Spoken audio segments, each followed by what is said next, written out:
tous, bienvenue. C'est un réel plaisir pour moi de vous retrouver ce soir et je vous remercie d'être venus aussi nombreux. Cette soirée est une tradition à laquelle je suis très attachée. J'y suis attachée parce qu'elle nourrit la convivialité, l'échange et le partage. Aussi, cette année, je souhaite placer mes vœux sous le signe de l'optimisme.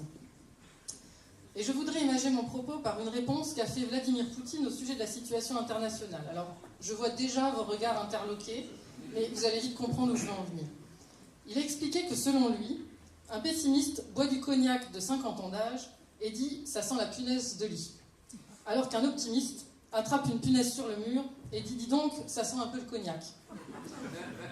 Et il a ensuite conclu son propos en disant que lui, personnellement, préférait être un pessimiste qui boit du cognac qu'un optimiste qui renifle des punaises. Cette anecdote m'a marquée, car enfin, qui a envie de boire du cognac qui sent la punaise de lit? Et donc pour moi, la seule différence entre un optimiste et un pessimiste, c'est que si l'un est un imbécile heureux, l'autre est un imbécile malheureux. Alors c'est vrai, on ne choisit pas nécessairement les lieux où notre vie va se dérouler, mais il dépend largement de nous de l'y construire au mieux.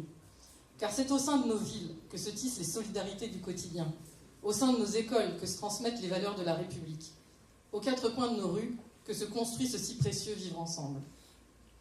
Cela nous concerne tous, collectivement et individuellement. Pour y parvenir, nous devrons continuer à nous adapter.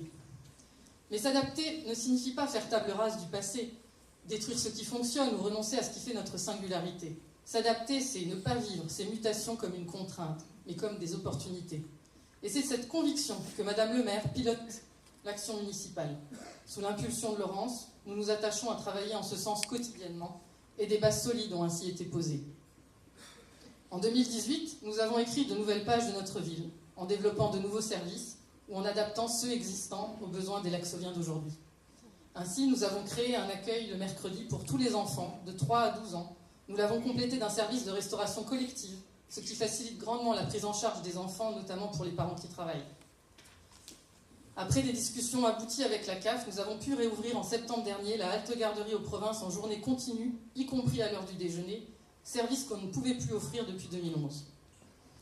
En 2018, nous avons également mené une analyse des besoins sociaux des seniors laxoviens face à l'isolement et avons ensuite développé des ateliers de sophrologie, relaxologie et gym douce. Puis, dans la continuité et avec l'aide du département, nous avons mis en place des ateliers informatiques afin de réduire l'exclusion numérique des seniors.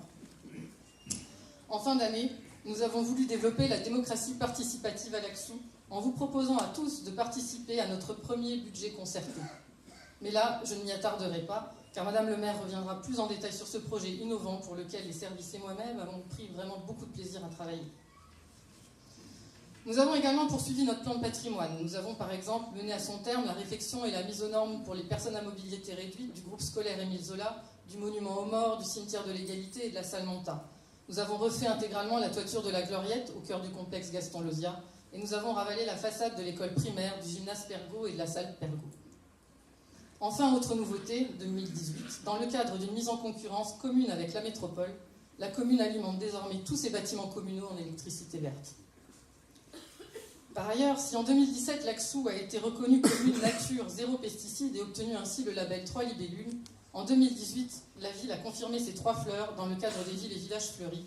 Et nouveauté 2018, elle est également reconnue ville prudente pour son engagement en matière de prévention et sécurité routière et obtient ainsi le label 3 cœurs. Obtenir ces labels, ce n'est pas juste de la com ou un logo de plus à afficher, c'est entrer dans une démarche positive et concrète de suppression des pesticides, d'amélioration du cadre de vie, de diminution des accidents de la route. Et c'est une reconnaissance pour nos services municipaux de la qualité de leur travail. En 2018, nous avons aussi vu la ville se renouveler. Certaines dents creuses disparaissent au profit de nouvelles résidences, pouvant accueillir de nouvelles familles sur la commune. Ainsi, sur l'ancien site Nouvellec, dans le quartier des Trois-Villes, le premier bâtiment est en cours de construction et il accueillera d'ici la fin de l'année 45 nouvelles familles. La première phase de rénovation du centre commercial de la Cascade s'est achevée cet été et les commerçants ont pu transférer leur activité dans des cellules toutes neuves. De même, la reconversion de l'ancien site Saint-Joseph, avenue de la Résistance, se poursuit. Le bâtiment Oméga accueille désormais le siège de Vinci et les bâtiments qui recevront les bureaux d'harmonie mutuelle sont en cours de construction. Sur l'arrière, rue Sidney-Bécher, c'est une 60aine de logements qui sortent de terre, transformant cette friche en un nouveau quartier de vie. L'entrée de ville se transforme également puisqu'elle accueille désormais un hôtel 3 étoiles, de nouveaux bureaux et un restaurant. S'agissant de 2019, nous allons écrire encore et encore de nouvelles pages de notre ville. En janvier, nous poursuivons notre programme de dotation des établissements scolaires en matériel informatique et plus particulièrement en tablettes tactiles. Ainsi, après l'école élémentaire Zola en 2016, Pergaud en 2017, Hugo en 2018, nous équipons cette année l'école Schweitzer. Janvier verra aussi s'ouvrir la première épicerie solidaire gérée par les CCAS de Laxou et Maxéville. Je tiens d'ailleurs à cet égard à remercier nos services techniques qui ont réalisé un travail incroyable pendant les fêtes de fin d'année dans un timing très contraint. Située dans le quartier du Champ-le-Bœuf, cette épicerie solidaire est une avancée importante dans l'accompagnement et la prise en charge globale des Laxoviens et des Maxévillois en situation de précarité. Aux provinces, les conditions de distribution de l'aide alimentaire se sont également améliorées puisque les Restos du Cœur, avec l'aide financière de la ville, ont pu déménager dans de nouveaux locaux de Batigère. Ainsi, les familles qui viennent au centre de distribution des Restos du Cœur de Laxou peuvent être accueillies dans un local correspondant aux normes d'hygiène et de sécurité et surtout regroupant l'accueil et la distribution en un seul lieu. En février, nous aurons le plaisir d'avoir notre salle des mariages refaite à neuf. Elle était dans son jus depuis presque 20 ans et la moquette d'origine avait le même âge que moi, c'est vous dire. En mars, le conseil municipal sera appelé à débattre du PADD, le projet d'aménagement et de développement durable de la métropole. Il s'agit là d'un temps fort intermédiaire de la démarche d'élaboration du plan local d'urbanisme intercommunal Habitat et Déplacement. À l'occasion du printemps, avril sera animé par la semaine de la petite enfance et à mai, nous serons tous invités à exercer notre devoir de citoyen à l'occasion des élections européennes. Juin sera consacré à la 2e édition du Festival Partage, qui place les arts au cœur de la ville des Laxoviens. Pendant 3 semaines, nous célébrerons les arts et ceux qui les font vivre à Laxou, à travers de multiples rencontres, spectacles et manifestations. D'ici l'été, dans le cadre du nouveau programme national de rénovation urbaine, nous allons poursuivre la co-construction avec les habitants de la rénovation des provinces. C'est un vaste projet qui débute ici.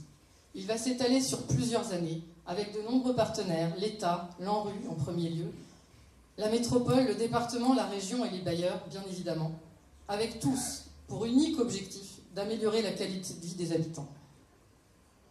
Juillet et août, quant à eux, seront consacrés à la poursuite de la rénovation et de la modernisation de nos bâtiments communaux, et notamment des groupes scolaires, avec des interventions d'entretien classiques, comme les réfections de salles de classe ou les dédoublements, et des travaux plus lourds, comme le remplacement de la toiture de l'école Schweitzer ou son ravalement de façade. En septembre, nous aurons le plaisir d'accueillir une trentaine de petits Laxoviens de 3 mois à 4 ans dans notre nouvelle crèche, en cours de construction à proximité de l'hôtel de ville.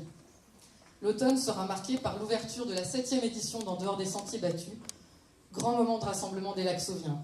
Situé au cœur du parc du Champ-le-Bœuf cette année, les artistes laisseront leur imaginaire évoluer sur le thème « Grandeur nature ». Et d'ici la fin de l'année, nous pourrons fêter avec tous les enfants de nos écoles les 25 ans de l'aménagement du temps de l'enfant. À cette occasion, nous avons confié au LISEC, le laboratoire interuniversitaire en sciences de l'éducation et de la communication, un travail d'étude pour déterminer en quoi l'ATE participe à la recherche du bien-être de l'enfant. Ce travail d'étude a débuté en décembre dernier et se déroulera sur 18 mois environ, avec un premier temps consacré à la vie de l'enfant et sa fatigue, et un deuxième temps porté sur le regard des collégiens.